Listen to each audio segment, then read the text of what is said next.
support separation. She does want more sovereignty within a united Canada. Now, how many people in here think that we have a united Canada? We have never had a united Canada. And this is coming from somebody who was born in the East. I've seen it firsthand. I didn't come to separation easily. And the reality is, we had asked in the room that night, what would she do if we got to a referendum? You know what her answer was? My job is to make sure we don't get there. That was her answer. My job is to make sure we don't get there. So that is why we need political pressure, because she needs the push to make sure that we do get there. We need the alternative if she does not want to go there. So this is not about, again, division. Today is about empowerment. We, each and every person in these seats, we are one vote. But one vote that groups together as many, we hold the power. Now I see we're all set up here with our two lovely chairs. And so I'm going to welcome Ms. Rachel Parker to the stage and Cameron Davies back. I want to introduce Ms. Parker. Many of you probably know her. She's a very seasoned Canadian journalist whose career has been defined by what I would call a fearless political reporting and a steadfast commitment to uncovering the truth. She's a graduate of Carleton University School of Journalism. Rachel began her career as a multimedia reporter for local newspapers in Niagara, Ontario. Her dedication and sharp political instinct quickly propelled her onto the national stage. She became an inaugural recipient of the Political Matters internship, earning a placement at the Globe and Mail's Parliamentary Bureau in Ottawa, an early sign of the great potential for her as a serious political voice in this nation. Rachel went on to spend 3 years reporting for iPolitics, where she covered federal politics with insight and depth, navigating the complex machinery of government and then translating all of that back to us common people. Today, Rachel hosts The Rachel Parker Show, a popular podcast where she explores Canadian and American politics, culture, and public policy, offering interviews and commentary that challenge mainstream narratives while staying rooted in principle. Through her work, she has become a vital voice in the national conversation, and particularly on matters of regional autonomy, political accountability, and media integrity. Please join me in welcoming Ms. Rachel Parker, the bold, beautiful, and very talented.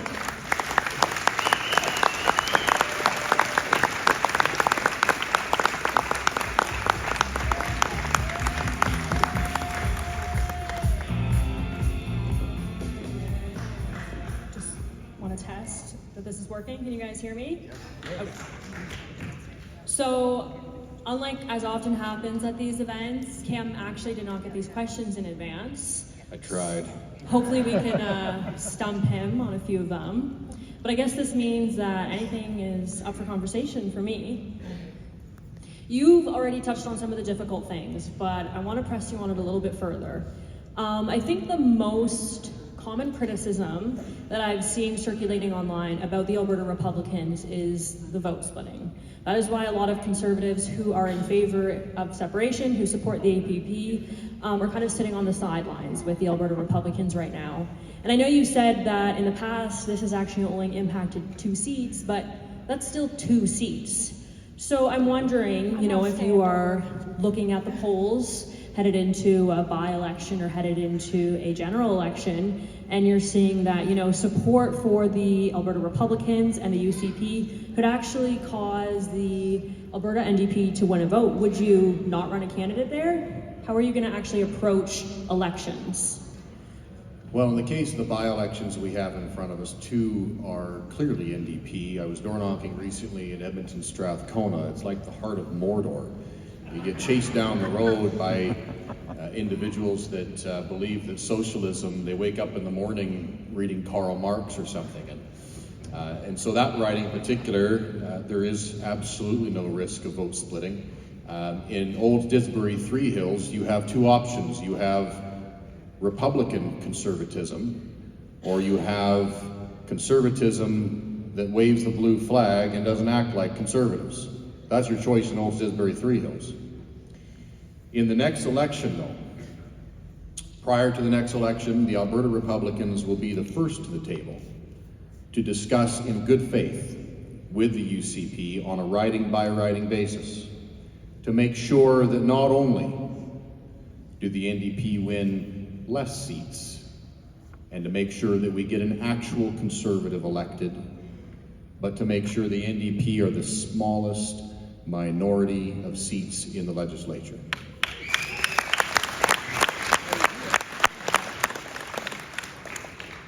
So you said you would be the first to the table to discuss with the UCP. Tell me more about what you're hoping to achieve. As I mentioned earlier, one of my regrets is pushing the Wild Rose and PC parties together. Oil and water don't mix. And if we want a conservative government in this province that doesn't get consistently dragged closer and closer to the center and watering down our values and beliefs, then what became more clear than ever is that we need a conservative Republican coalition government in 2027. We can't achieve that. One of the things that we've heard a lot of, and that's been touched on a few times tonight, is that, and I've heard this from Eastern reporters who have called me to ask me what's going on in Alberta with the separation movement, is we've heard people say it can't be successful because you can't have a successful referendum on oil and gas. It needs to be on the question of culture. And we've heard a lot of Easterners say, well, Alberta doesn't have a distinct culture, and so they aren't going to win a referendum. Now, you touched on that a little bit earlier. We've heard a little bit about that tonight, but to you, what is Alberta's culture? Well, first of all, we're not going to be told by Easterners what Albertans can and can't do.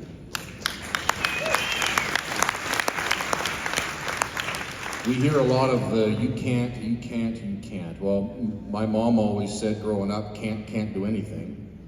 And I know Albertans roll up their sleeves and figure out a way to get the job done. There's 150 nations in this world or more that have figured it out. I think we can do the same and better.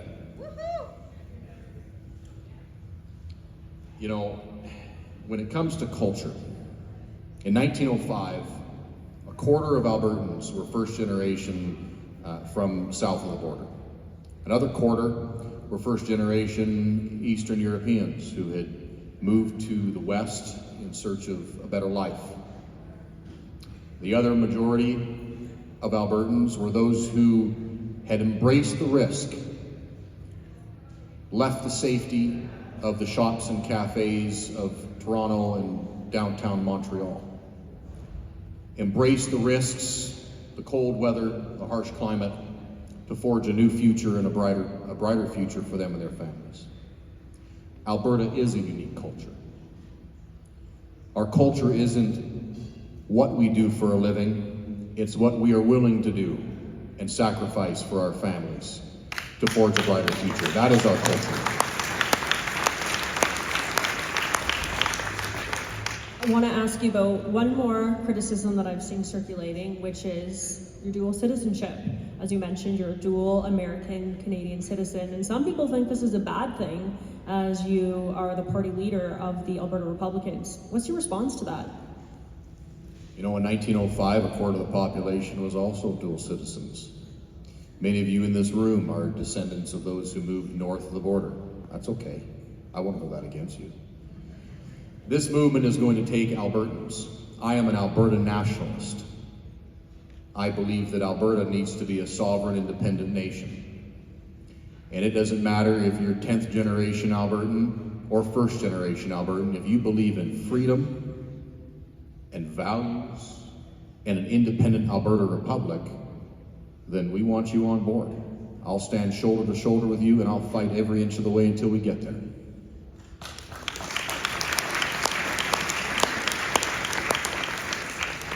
Why do you think that a political party is the proper vehicle to promote Alberta separation versus throwing your support behind a group like APP?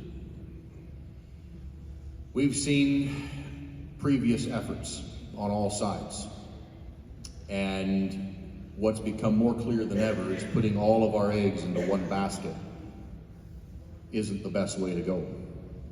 And it's going to take the educational components, the petitions, the grassroots organizations, and the political will to make sure that those in Edmonton currently elected who lack the courage and the backbone to do the right thing have no alternative but to listen to Albertans. You know, we had an equalization referendum. Anybody in here sign a petition to make that referendum happen? No, you didn't have to. It takes political guts to do the right thing. And that's the political side of the equation, is we have to make sure that the UCP government knows that they're not going to have their cake and eat it too. If the leadership of the UCP is fighting against a yes, and the majority of the UCP wants a yes, then they are dividing their own party. We're here to make sure that Albertans' voices are listened to, that conservatives have a place where their values will be fought for and defended, that Alberta independence is a priority, and that we don't allow the NDP to win another seat in this province, because we are going to be conservative courageously. We will not back down on our values and our principles.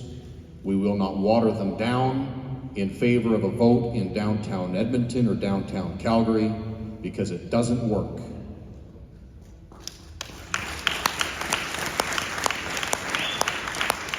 I want to ask you about something that I know at least one person in this room is wondering, because I heard them yell it out earlier. But what is your relationship with the APP? Are you guys working together? Do you have plans to work together? And maybe you could just touch on all the separatist movements, the 51st Staters, the Alberta Independents.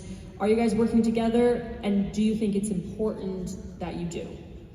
It's absolutely important that every group, every organization, and every individual is united in the purpose of an independent Alberta. Absolutely important. Political parties are not able to have formal relationships with third-party groups. That being said, at every one of our events, we invite educational groups to show up, to attend, and to help educate, because a political side cannot carry the weight of education, and an educational group cannot carry the weight of political activism and organization. We are two different horses connected to the same cart and pulling in the way of Alberta independence, and that's the way it has to go.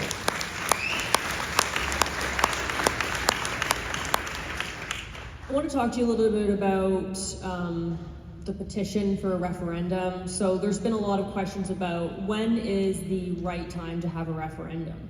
When do you think the right time to have a referendum is? And do you think that it's acceptable for people to say, well, it might take more than one referendum for us to get a yes vote for Alberta leaving Canada? Or are you hoping to get this done in one shot? I think we only have one shot. We have to do it right the first time. You see, when Quebec holds a referendum, they're doing so to extract more from Ottawa. When Albertans want a referendum, it's because we want to get the hell out. And my concern is that, especially my generation, looks at this referendum and says, well, if it can't be done, then I have no other choice but to find somewhere else to live. And so we only have one shot at this. It has to be done right. It pains me to see we have a government in Edmonton right now that tells each and every one of you, you have to go jump through 85 different hoops and tripwires and loopholes to force them to do the right thing. It's unconscionable. We could have a referendum scheduled right now. We could have it scheduled next May. And in between now and next May, we could be ripping the Band-Aid off on the Alberta pension plan, on an Alberta police force, on Alberta immigration. on our own tax collection. We could do all of those things if we had the political will to do it. Those things could be done. And at every step of the way, every roadblock that Ottawa pushes back and fights us on, the people who want independence in this province will grow. And it would pass overwhelmingly. But it takes the political courage and the political will. And so my hope is that an independence-focused party with organization, professionalism, and discipline will maybe lead the way and show that there are UCP MLAs, you can stand up, you can do the right thing, and you can fight for Alberta.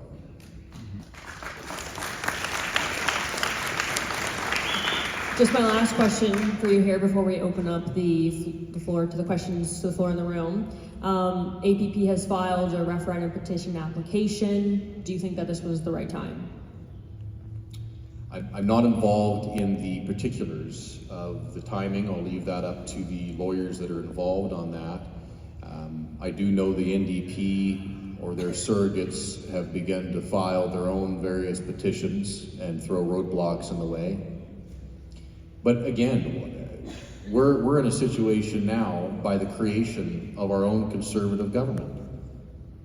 They want us chasing petitions when we should be out there convincing Albertans to vote yes in a referendum. If they had a backbone, they'd call and schedule it instead of making us chase petition papers halfway across the province. And so I can't speculate on the timing. What I do know is that we are getting closer and closer to that 50% majority. And we're working hard at that. All groups are working hard at that. And that needs to maintain the momentum. Okay, so I think we're gonna open up questions to the floor and maybe have the rest of the speakers join us.